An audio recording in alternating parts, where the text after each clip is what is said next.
जब तक आप स्वयं चिंता करेंगे तो वो आपकी चिंता नहीं करेगा। और जब आप अपनी चिंता उस पर छोड़ देंगे और निश्चिंत हो जाएंगे, तब आपका समय कभी ऐसा नहीं आएगा कि आपको चिंता करनी पड़े। नमस्कार दोस्तों, मैं हूं अनुज शर्मा। आज का ये किस्सा है दिल्ली के तिलक नगर की रहने वाली पिंकी पाराशर का। 8 साल पहले उनके घर लड्डू गोपाल आए। उनके घर दो लड्डू गोपाल हैं। एक का नाम श्वास है, एक का नाम केशव है, और बाल रूप में राधा रानी है, जिनको वो लाडली कहकर बुलाती है। अब श्वास और केशव और राधा रानी यानी कि लाडली उनके घर में है। उनका कहना यह है कि जब भी उनकी कोई इच्छा होती है कुछ खाने की, तो वो संदेश कहीं और से पहुंचा देते हैं। दिन भर वो उनसे बातें करती हैं, खाना बनाते हुए, घर के काम करते हुए उनसे बातें करती रहती हैं। और कई बार ऐसा होता है कि जब उनकी इच्छा होती है केशव की और श्वास की और लाडली की, तो संदेश कहीं और से आता है कि मुझे ये खाना है। एक बार हुआ यूं कि उनके घर पे उनके भांजे का फोन आया। भांजे ने कहा कि मामी, आप लड्डू गोपाल को है ना आज गोलगप्पे खिला देना। बड़ी हैरान हो गई है कि ऐसे कैसे, हमेशा मुझसे बातें करते हो और संदेश कहीं और से भिजवाते हो। तो इनका प्रेम है, इनका भाव है।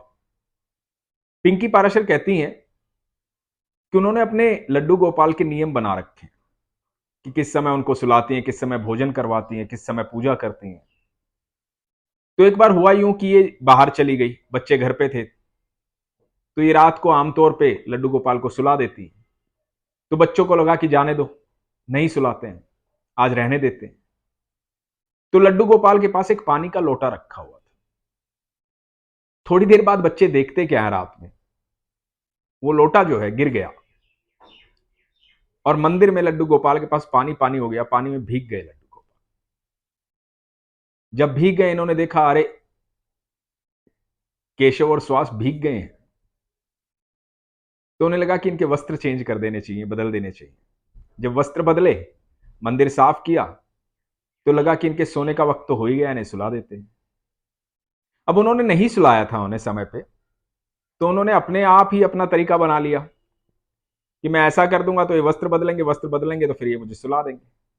तो पिंकी पाराशर का कहना है कि मेरे लड्डू गोपाल जो हैं, मेरे केशव और श्वास जो हैं, लाडली जो है, अपनी बातें अपने आप मनवा लेते हैं।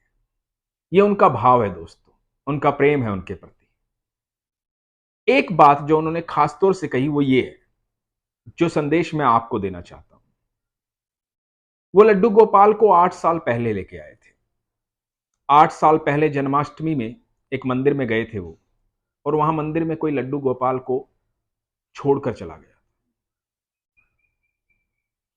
छोटे से लड्डू गोपाल वहां से ही लेकर आए थे, और फिर इन्होंने सेवा की, नाम रखा, पूजा की, अपना भाव प्रकट किया, उनके भाव समझने शुरू किए।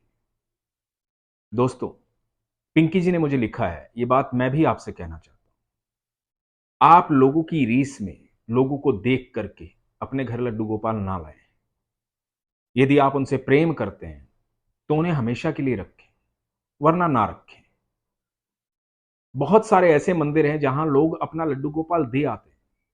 मैं पीछे एक घटना पढ़ रहा था कि लोग जाते हैं मंदिर में, लड्डू गोपाल दे आते हैं और बोलते हैं कि अभी आ रहे हैं, थोड़ी देर में भगवान के दर्शन करने जा रहे हैं, तब तक आप इन्हें यहां रख लीजिए, या मैं यहां जा रहा हूं, आप इन्हें यहां रख लीजिए, और उसके बाद लौट कर आते नहीं।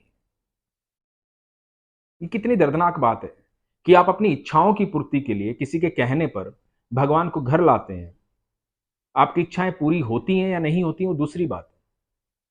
आप अपने स्वार्थवश उन्हें घर लाते हैं, उसके बाद एक समय ऐसा आता है कि आप उन्हें छोड़कर चले जाते हैं। कैसे छोड़कर आ सकते हैं? क्या आप अपने बच्चे को इस तरह से छोड़ के आ सकते हैं? आप उनसे रिश्ता बनाते हैं, बच्चे का, भाई का, पिता का, दोस्त का, सखा का, सखी का, और रिश्ता इतनी जल्दी टूट जाता है कि आप उनको छोड़कर चले आते हैं जब आपका स्वार्थ पूरा नहीं होता है। तो मेरी प्रार्थना है आपसे कि भगवान को स्वार्थवश मत जानिए, स्वार्थवश मत पूजिए। वो तो आपको बिना स्वार्थ के भी दे ही देगा। उसकी पूजा कीजिए मत कीजिए, वो तब भी आपको दे ही देगा। प्रेम कीजिए उससे। इस पूरे ब्रह्मांड में, तीनों लोकों में, इस पूरी पृथ्वी पर कोई भूखा सोता नहीं है। ईश्वर एक छोटी सी चींटी का भी ध्यान रखता है, उसका भोजन कैसे पहुंचेगा। आपके पैदा होने से पहले आपके दूध की व्यवस्था कर दी थी उसने। तो आपको क्या लगता है कि आप मांगोगे तभी देगा वो? आपके बिना मांगे देगा वो। लेकिन जब आप उसकी पूजा करते हैं तो प्रेम से कीजिए, स्वार्थवश मत कीजिए। बहुत सारे लोग ऐसे होते हैं, जब लड्डू गोपाल को लेके आते हैं शुरू में तो बहुत सारे नियम बना लेते हैं। नियम बना लेते हैं कि इस समय खाना खिलाएंगे, ये भोजन करवाएंगे, ये वस्त्र पहनाएंगे, इस तरह के वस्त्र लाएंगे। शुरू शुरू में तो बहुत ज्यादा होता है कि इतने सारे वस्त्र लेके आने, मेरे लड्डू गोपाल ये पहनेंगे, मेरे लड्डू गोपाल ये खाएंगे।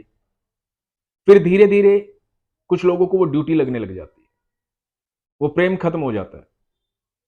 पहले स्वार्थ से लेके आते हैं, फिर प्रेम खत्म हो जाता है, प्रेम रहता ही नहीं। फिर कुछ साल के बाद उनको जाके किसी मंदिर में दे आते हैं, किसी पीपल पर रखाते हैं। ऐसा मत कीजिए। और भगवान आपसे कोई नियम मांगता नहीं है, भगवान आपसे कहता नहीं है कि नहीं भैया ये नियम चाहिए। जो आपकी श्रद्धा हो, जो आपका भाव हो, जो आपका प्रेम हो, वही परोसिए। ऐसा नहीं है कि आप ये करेंगे तभी वो खुश होंगे, ये करेंगे तभी वो खुश होंगे, ऐसा कोई नियम नहीं है। अपने भगवान से प्यार कीजिए, ईश्वर से प्रेम कीजिए। मैं हमेशा कहता हूं, कृष्ण जो है परमेश्वर है, परम ऐश्वर्य के मालिक है। वो जहां भी होंगे ना, वहां ऐश्वर्य अपने आप आ जाएगा। पेशेंस तो रखिए, विश्वास तो कीजिए, शंकाएं छोड़िए, सिर्फ विश्वास कीजिए। तो पिंकी पाराशर का ये जो मैसेज है वो मैंने आपको दिया है, और ये मेरे भी दिल की बात है। आप लोग ख्याल रखिए, खुश रहिए, अपने विश्वास को मजबूत रखिए। हरे कृष्णा।